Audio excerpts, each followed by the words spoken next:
podcast.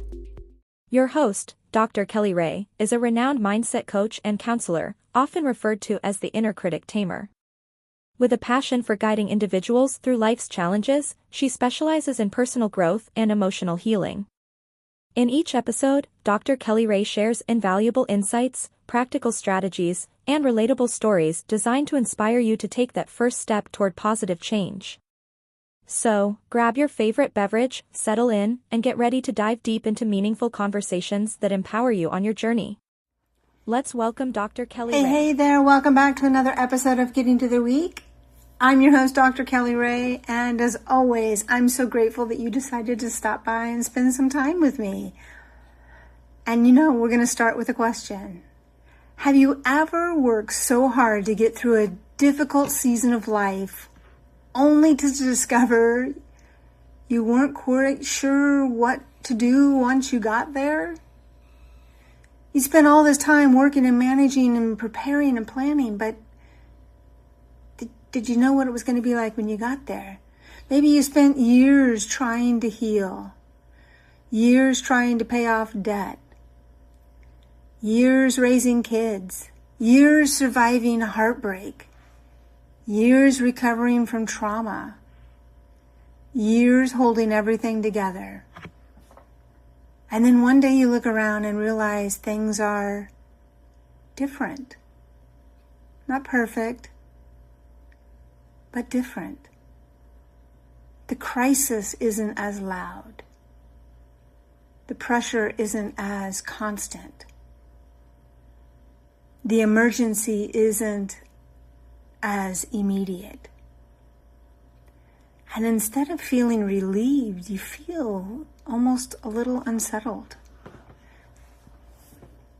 If that sounds strange, then stick with me, because I think many of us become so accustomed to surviving that when life begins asking us to live, we don't quite know what to do with ourselves.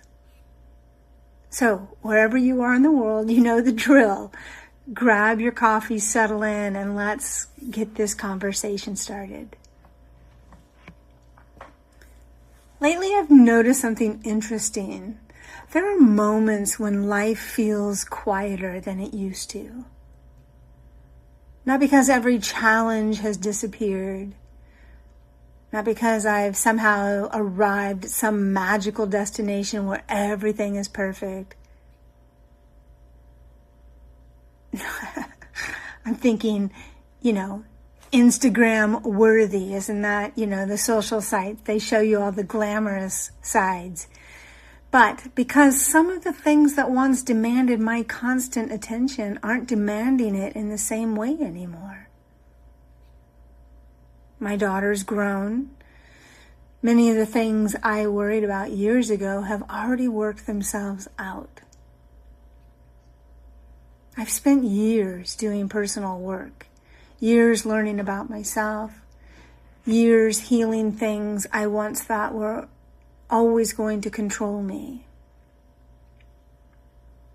And while I'm incredibly grateful for that growth, I've also noticed something unexpected. There are moments when my nervous system seems unsure what to do with the absence of crisis. It's almost like a part of me keeps waiting for the next shoe to drop, waiting for the next emergency, waiting for the next problem to solve. And I think many people experience this. Especially people who have spent years being responsible, years being the caregiver, years being the strong one, years managing everything for everyone else. Because when your identity becomes wrapped up in solving problems, peace can feel surprisingly unfamiliar. One of the things I see often with clients is that they assume something is wrong when they begin entering a healthier season of life. They tell me things like, I should feel happier. I should feel more grateful. I should be enjoying this time. And what we often discover is that nothing is actually wrong. They're simply standing in unfamiliar territory. For years, they knew exactly who they were. The fixer, the helper, the rescuer, the caretaker, the overachiever, the person who always held everything together. Those roles have been exhausting, but they were familiar. They knew the rules. They knew the responsibilities. They knew what was expected. But when those roles begin shifting, many people experience a surprising identity gap. If I'm not constantly fixing something, who am I? If I'm not carrying everyone else's problems, who am I? If I'm not fighting fires, what do I do with all of this energy? And honestly, much of the work I do with clients isn't teaching them how to survive difficult seasons. It's helping them learn how to exist in healthier ones. Because surviving and living are not the same skill set. Now, if you're new here, Trudy is what I call a protective part of myself. Some people call it their inner critic. Some call it their shadow side. Some call it anxiety. Some call it their younger self. Trudy just happens to be the name mine gave her. And let me tell you, Trudy has some concerns about this whole life becoming peaceful situation. In Trudy's opinion, peace is highly suspicious. Because if there isn't an immediate threat, then clearly we're missing something.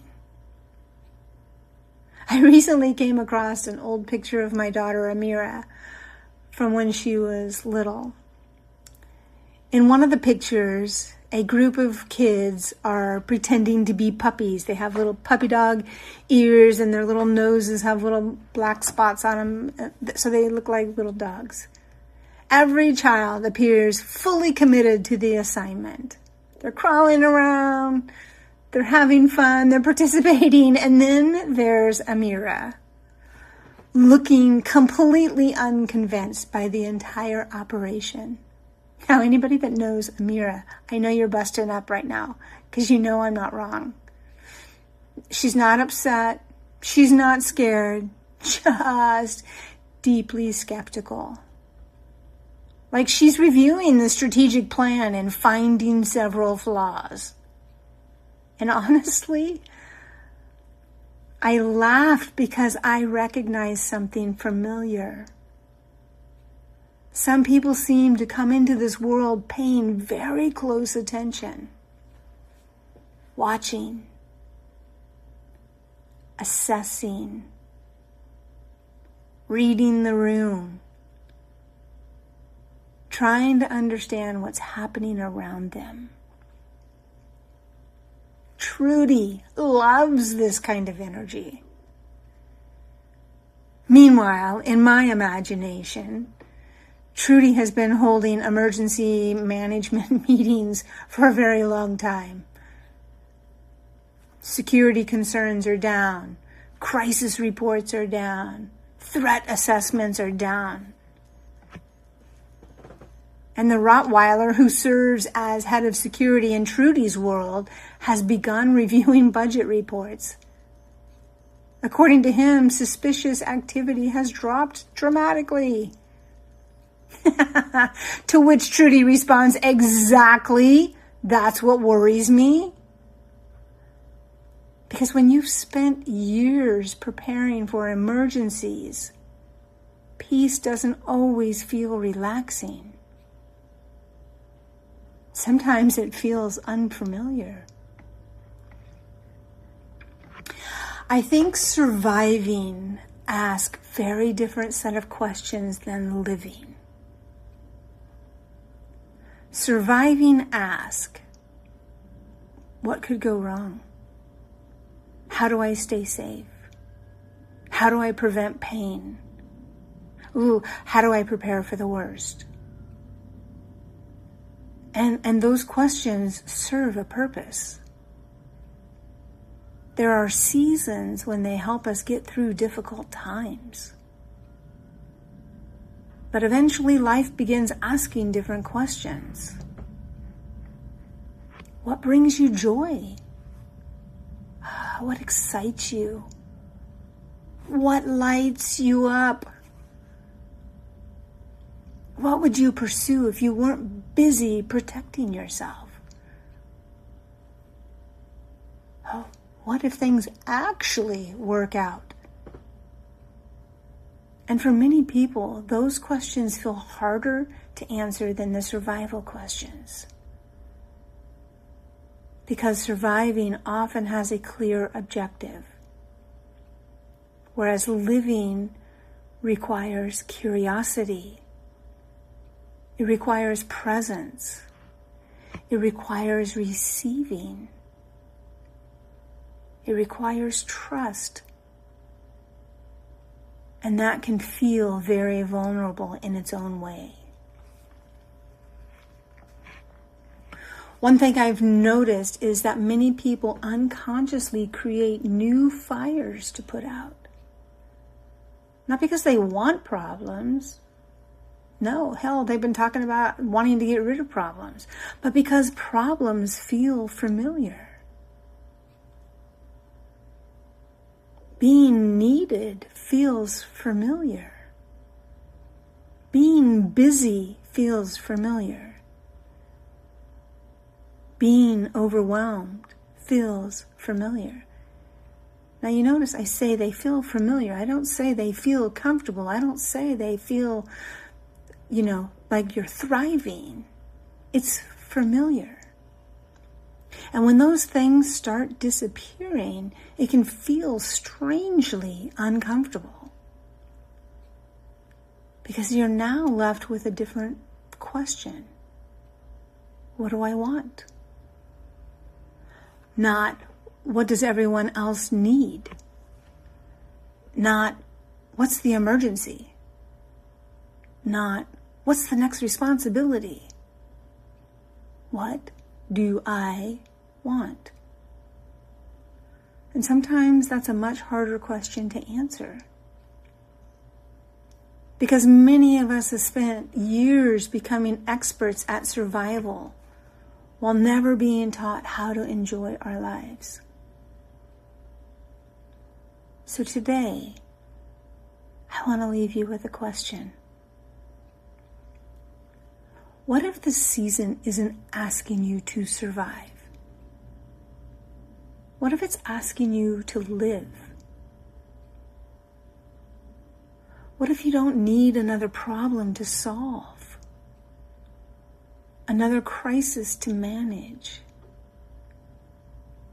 Another burden to carry? What if the work now is learning how to enjoy what you've worked so hard to create? One thing I've learned both personally and through working with clients is that healing isn't just about getting through the hard seasons. Eventually it becomes about learning how to trust the good ones. Learning how to receive peace. Learning how to receive support. Learning how to receive joy. And probably most importantly, learning how to stop preparing for emergencies that ended years ago. And if Trudy were listening, I'd like to reassure her that nobody is being fired. The Rottweiler can keep the badge. Security cameras may remain operational. We're simply learning that not every season requires crisis management.